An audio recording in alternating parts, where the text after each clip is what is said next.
This is Emeka Ugwuonye. I decided to make this video recording in response to the story that is making the round all over the world about how I allegedly disclosed confidential medical information of supposedly a client. First and foremost, by way of a preliminary remark, the woman in question, Stella Ikeji Njoku, was never my client. We never had a relationship.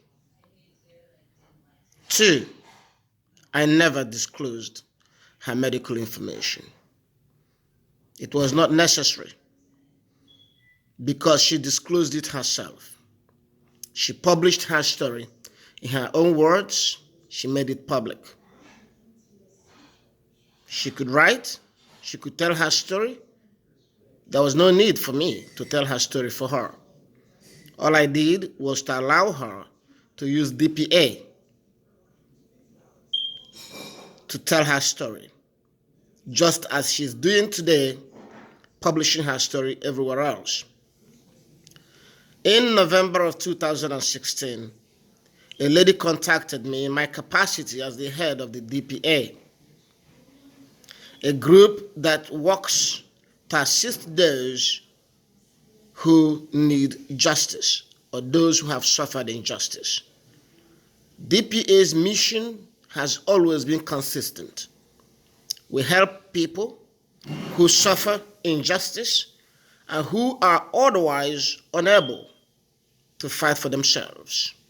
So in November of 2016, I got a message from a lady who told me that she was having a problem with her boyfriend. Adesina was the name of her boyfriend. And what was the nature of the problem? Right from the start, the problem was about the woman's HIV status. It was not possible, it would not have been possible to keep her status secret. The question was, who would disclose it? She disclosed it. According to her, her boyfriend had seized her laptop computer and had gained access to her medical information, including the fact that she was HIV positive. According to her, her boyfriend was spreading that story, informing everybody he could, all her friends, that she was HIV positive. That was the story she told us. So she created an emergency in my mind, and the emergency was how to stop this man from spreading this woman's medical information. That was it, and it seemed urgent, and I had to act to stop him. To tell her story, Stella forwarded to me extensive chat, Facebook chat, WhatsApp chat between her and Adesina. In the chat, Adesina accused Stella of concealing her HIV status from him, leading to him having unprotected sex with Stella. Stella countered that allegation by saying, no, I did not conceal it because you too, you must have been HIV positive. So I had people in this chat accusing each other of being HIV positive and concealing their status from each other. And these are lovers. This is a very serious issue. But my concern was to retrieve the computer of Stella from Adesina and to stop Adesina from disseminating information concerning Stella's HIV status. So how would we go about this? As you know, in DPA, for us to work, we utilize the factor of number. We have to get our members to join, to understand the purpose of a mission, and to join in the fight for injustice. Fight against injustice, I beg your pardon. So, there was no way to mobilize DPA members into action in any form without informing them what it's about. So I had to ask this woman, Stella, If I had her permission to publish the chart she had with Additional, if I published that chart, everybody would know that Stella was HIV positive. Everybody in DPA would know that. So I did not want to do so without obtaining her consent. So I requested for her consent in writing, and she gave that consent in writing.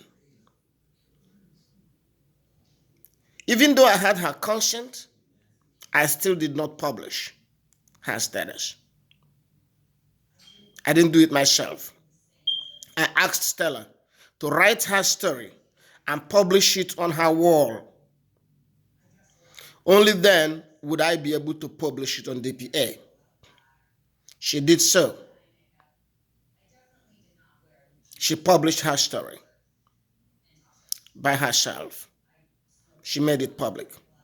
And once she did, I felt emboldened enough to discuss her case with the members of the DPA. And even at that, I disclosed only what was necessary. I did not disclose the details of the chat between Stella and Additional. You must understand that these are two people accusing each other and counter-accusing each other. My sympathy had gone to Stella.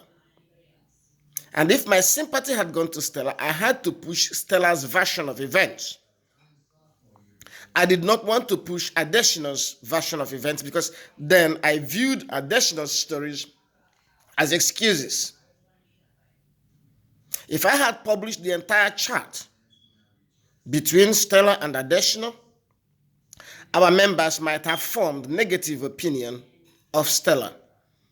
But my soul and my heart went in support of this HIV positive lady who was bold enough to come forward and tell her story. That was it.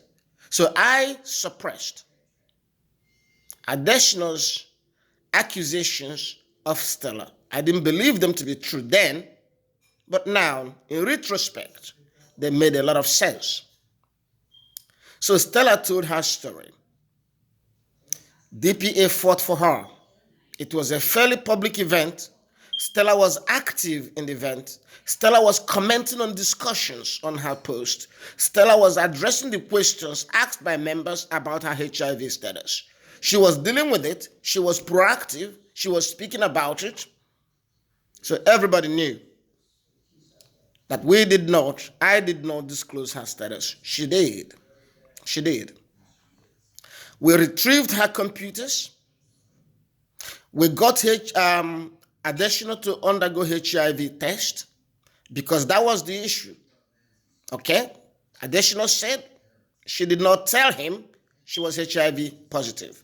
And she said Additional was HIV positive. So, very simple thing. And since Additional had commenced a relationship with another woman who happened to be a friend of Stella, and that woman was negative, it was very important to us that Additional was not spreading HIV and infecting people. Exactly. Because Stella said he was HIV positive and infecting people. And Additional said Stella was HIV positive and infecting people.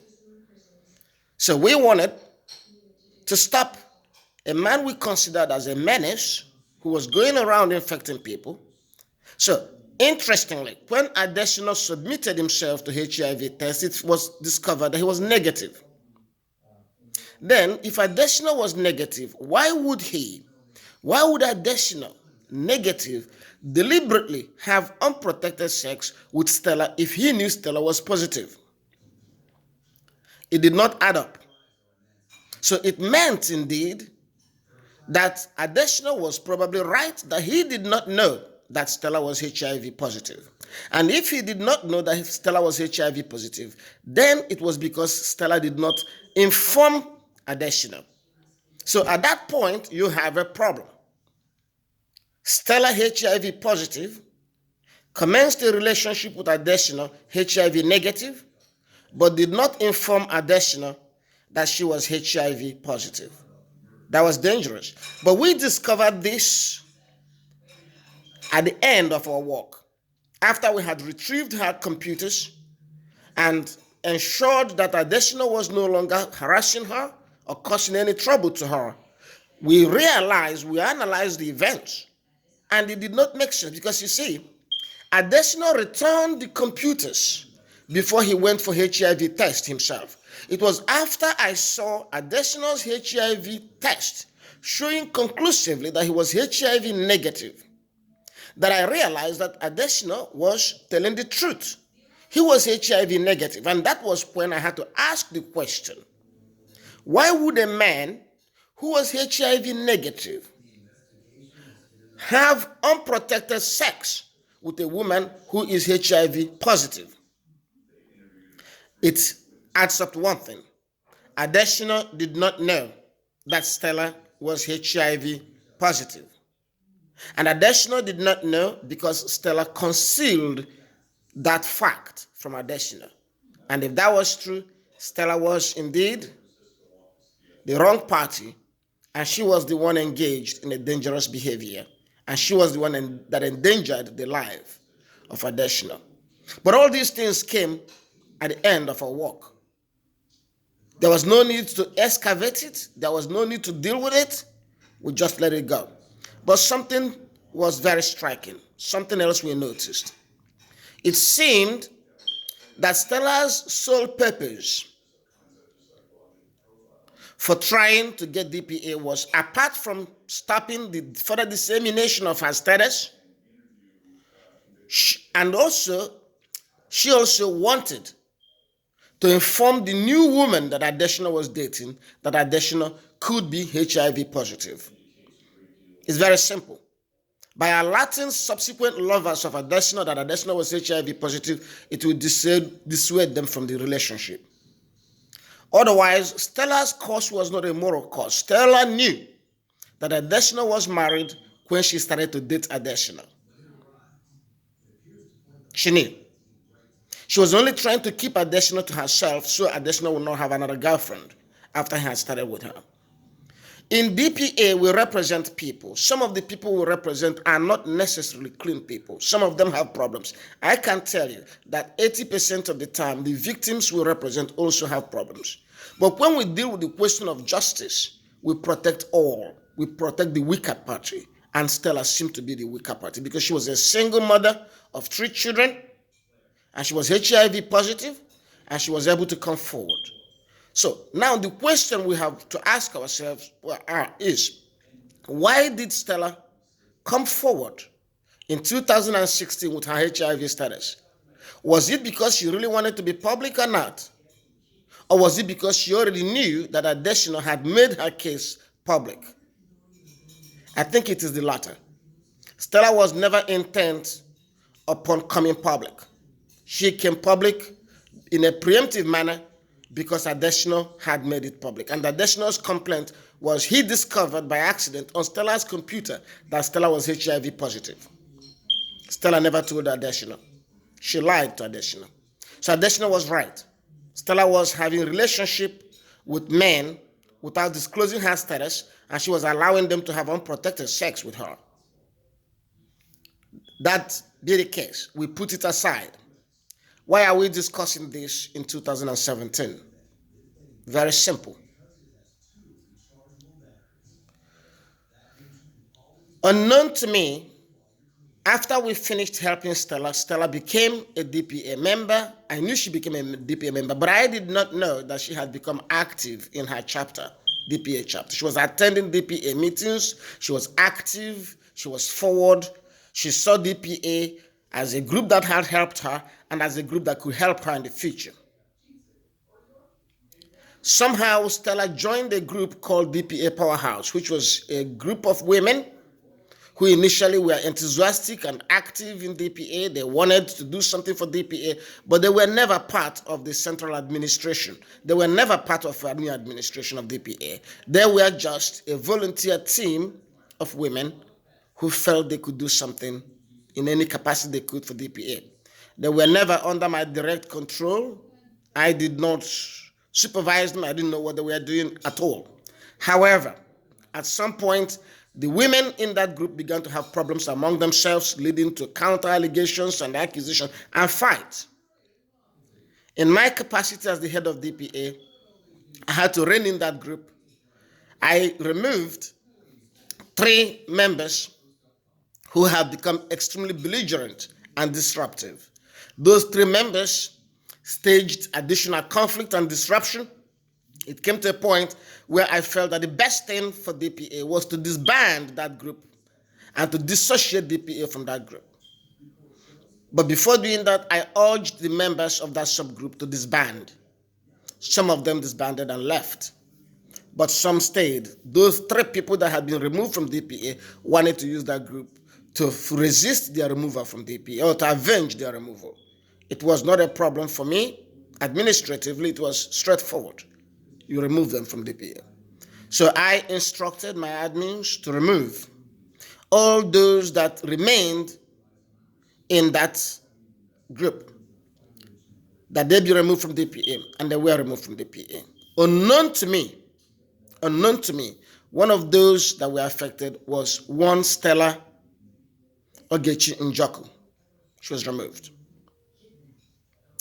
A couple of hours after they were removed, I discovered that this was the same Stella that we had helped a year before. Again, my sympathy was still with a woman who was HIV positive in Africa. I know how terrible it will be to be HIV positive in Nigeria and to be known. The level of stigmatization must have been too much. So I could not afford to be removing from DPA an HIV positive person who had been public. So I issued a statement of regrets, expressing that I was sorry to have removed Stella among the group, that I would want her to return back to DPA. And I explained why I wanted her to return to DPA. I wanted her to come back to DPA because this was the same brave woman who came out last year and made public her HIV status. I said in my post that she was my hero and that I want her back to DPA. This was actually an innocent gesture, explaining in very summary fashion why I wanted her back in DPA. Because DPA would not remove a person who is HIV. DPA could not participate in any appearance of stigmatization of HIV positive person. That was why I wanted her back, and I explained so. Now, unknown to me, or as things would turn out, Stella had a different idea. Stella saw an opportunity for fame in fighting DPA. She saw an opportunity for fame and sympathy in attacking Emeka Ugwuonye. So she sent me an inbox at that time and said to me, I will be your doom. I have the inbox. She made this statement everywhere that she was going to fight Emeka Ugwuonye for disclosing her HIV status, which was not true. I didn't disclose her status. It was already a matter of public knowledge by her own doing. But what would give a woman like Stella the guts to threaten me and to predict that she will be my own doom? That was not the language of a victim. That was not the language of somebody who was suffering injustice. That was the language of an aggressor, a manipulator. Indeed, that was precisely the language she used in her chats against Adesina a year ago. I dismissed her threat. She went everywhere on various chat groups, liaising with other people, other women that were removed from DPA, and there had been mounting assaults and attacks on my person. I ignored these things. I understood them to be part of the challenges you will face when you do the kind of things I do in DPA. But what shocked me yesterday was that a popular blogger in Nigeria called Ikeji blog carried the story of Stella without any effort to investigate its validity, without any opportunity for me to issue a rebuttal. She carried that story and slandered me and spread the story all over the world. And she had people making comments attacking me. And I will say this, Ikeji herself joined in those comments and made her comments under anonymous because she did not disclose her name. and Linda Ikeji attacked me in the most vicious manner possible. I am disturbed that Linda will join in this because we thought that Linda Ikeji was about truth. Nigerians trusted Linda Ikeji's blog because they thought it has any connection with truth. But apparently she doesn't have any connection with the truth. What Linda does is to peddle lies or rumors on the internet. And she thinks that it's a defense for her to say, I got it from the internet. That is a horrible miscalculation. That is not the law. The fact that she commands audience placed upon her a responsibility and commitment to truth. It is precisely because of the involvement of Linda Ikeji in the blog that the game has changed. What I had decided to ignore before, I shall not ignore. I am now exploring the possibilities to seek recourse against Linda Ikeji. She betrayed the people of Nigeria. She betrayed the truth. She exploited a situation and she abused my right.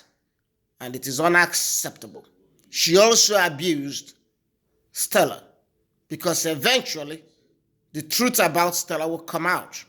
To come out in my effort to redeem my image and to say once and for all, it's enough. You cannot malign me and lie against me and make money as a result, because it's very clear that Linda Ikeji's motivation for this sort of exploitative behavior is cash. She knew that I have a wide name recognition and that DPA has a wide name recognition and a great following. She knew that if she attacked me or spread lies against me, she will attract people who, out of curiosity, would go to read the story. And the more people she attracts to her blog, the greater the revenue she makes from ads. That sort of behavior cannot be accepted. It's not possible now. It's not going to be allowed for someone to be cashing in on such exploitative behavior. And who knows how many other people that have fallen victim to this vicious practice by Linda Ikeji. Or Linda Ikeji blog, I'm sorry. So we are looking into this, and naturally I'm going to resist this sort of abusive behavior. I had to make this statement for those of you who do not yet know my side of the story. And I'll continue in DPA to do justice despite this sort of setbacks and issues. It's not going to stop us. We have represented people. Some of the people we have represented are troubled. Stella Njoku is a deeply troubled, manipulative human being. I have the records with me. And this record will gradually become public, especially if we head to court. But enough is enough. This tendency to attack Emeka Ugwuonye because you know he commands following and he commands a lot of public attention, that has to stop, especially for those who have mass media following, like Linda Ikeji blog. Thank you, ladies and gentlemen.